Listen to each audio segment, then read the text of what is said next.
1974లో విష్ణు సహస్రనామ స్తోత్ర పారాయణ బృందాన్ని ఇది స్థాపించడం జరిగింది. తర్వాత దీని ధ్యేయం ఏంటంటే 24 hours 24 గంటలు విష్ణు సహస్రనామం అహోరాత్ర పారాయణ చేయడం. శుద్ధ ఏకాదశి నాడు ప్రతి శుద్ధ ఏకాదశి అహోరాత్ర పారాయణ, సంవత్సరానికి ఒకసారి సప్తాహం 7 రోజులు నిరంతరం సప్తాహం చేయడం ఇది ఒక ధ్యేయం. ఇంకోటి సనాతన వైదిక ధర్మం లోక సంరక్షణార్థం గురించి ఈ కార్యక్రమాలు జరుగుతున్నాయి. ఇది బ్రహ్మానంద తీర్థేశ్వరులని వారు కల్పించినటువంటి కల్ప ప్రకారం జరుగుతుంది. ఈ సంవత్సరం 2024కి ఇది 50 సంవత్సరాలు పూర్తి చేసుకోవడం జరిగింది. వివిధమైనటువంటి కన్యాకుమారి నుంచి కాశ్మీర్ వరకు కూడా అనేక పుణ్యక్షేత్రాల్లో అహోరాత్ర పారాయణాలు చేయడం జరిగింది.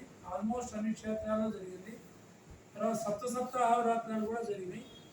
50వ సంవత్సరం ప్రారంభంలో సన్నిధానం వారు శృంగేరి సన్నిధానం వారు మనకి శృంగేరిలో సప్తాహం 27వ సప్తాహం చేయడం జరిగింది. అక్కడ వారు ఆదేశించిన ప్రకారంగా ఈ 2024 ఆఖరిలో అంటే మార్గశిర శుద్ధ ఏకాదశి 50 సంవత్సరాలు పూర్తి చేసుకునే సందర్భంలో ఇప్పుడు సప్త అహోరాత్రాలు చేయమని చెప్పి స్వామివారి ఆదేశించడం జరిగింది. ఆ ప్రకారంగా ఇప్పుడు ఆ కార్యక్రమంలో భాగంగానే మనం ఇప్పుడు ఈ ఉంచవృత్తి కార్యక్రమం జరుపుకుంటున్నాం.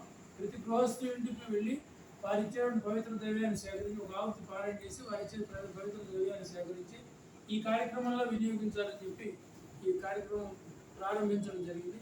ఆల్మోస్ట్ 1 month నుంచి జరుగుతుంది. ఆ సందర్భంగానే ఈ గృహస్థు ఇంటికి కూడా రావడం జరిగింది. ఇలానే ప్రతి వారు కూడా ఈ సందర్భంగా విశ్వాసనామ స్తోత్ర పారాయణ బృందం గురించి ప్రచారం చేస్తూ మన కార్యక్రమం దీనికి ఒక భవనం శృంగేరి శంకర మఠం అనే ఒక భవనం కట్టినలో నిర్మించడం కూడా జరిగింది. గృహస్థులలో గృహస్థులు ఆహ్వానించిన సందర్భాల్లో క్షేత్రంలో కూడా శృంగేరి శంకర మఠంలో కూడా అహోరాత్ర పారాయణం జరుగుతూ ఉంటాయి. దాన్ని ఎదుర్కొనే ఒక బిల్డింగ్ భవన సముదాయం దేవాలయ భవన సముదాయం కూడా నిర్మించడం జరిగింది. ఇంకా అది ప్రారంభం కాలేదు. విగ్రహాలు కూడా రెడీగా ఉన్నాయి. స్వామివారు ఈ నెక్స్ట్ ఉత్తరాయణంలో దాన్ని ప్రారంభోత్సవ కార్యక్రమం పెడదామని చెప్పి ఒకసారి వారు మేము అడగంగా మేము విన్నవించగా వారు ఆలోచించడం జరిగింది. ఆ సందర్భంగా మళ్ళీ వెళ్ళి మనం ఉత్తరాయణంలో ఎప్పుడనేది ముహూర్తాలు పెట్టుకురావడం కూడా జరుగుతుంది. ముఖ్యంగా ఇప్పుడు సప్త అహోరాత్రం కార్యక్రమం మీద మేము దృష్టి పెట్టాం కాబట్టి ఆ కార్యక్రమం సందర్భంగా ఇది 50 లక్షలు 60 లక్షలు అయ్యే ప్రాజెక్టు కాబట్టి దీనికి విధంగా ఎవరైనా ధన సహాయం చేసేవారు ముందుకు వస్తే బాగుంటుందని మన ఉద్దేశం.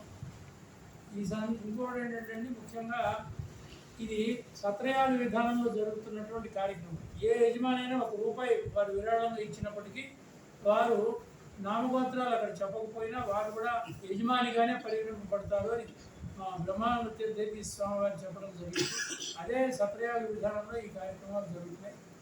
అందరి ప్రోత్సాహం దీనికి ఉండాలి. ఒకరితో ఇది అయ్యేది కాదు కాబట్టి కమిటీ వారి తరఫున నేను ఈ విన్నపం చేస్తున్నాను.